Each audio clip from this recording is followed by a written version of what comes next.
اللہ علیہ وسلم نے فرمایا میرا رب کریم جب کسی کو بیمار کرتا ہے نا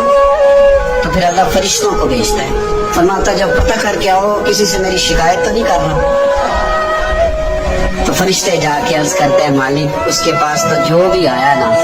اس نے یہی کہا کہ الحمدللہ جس حال میں اللہ نے رکھا ہے میں راضی ہوں۔ اس نے تیری شکایت نہیں کی، اس نے تیری رضا پہ اس بیماری کو تیری طرف سے آزمائش سمجھ کے قبول کیا۔ میرے نبی کریم علیہ السلام فرمانے لگے، رب فرماتا ہے فرشتوں گواہ ہو جاؤ، اگر میں اسے اس بیماری سے شفا دوں گا تو جو اس کے پاس خون ہے اس سے بہتر خون اسے عطا کروں گا، اور جو اس کے پاس گوشت ہے اس سے بہتر اسے گوشت عطا کروں گا،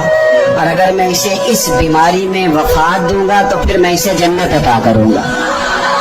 اگر شفا دوں گا تو بہترین شفا دوں گا، اور اگر وفات دوں گا تو پھر جنت دوں گا۔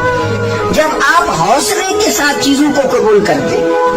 جب آپ کی طبیعت کے اندر صبر چھلکتا ہے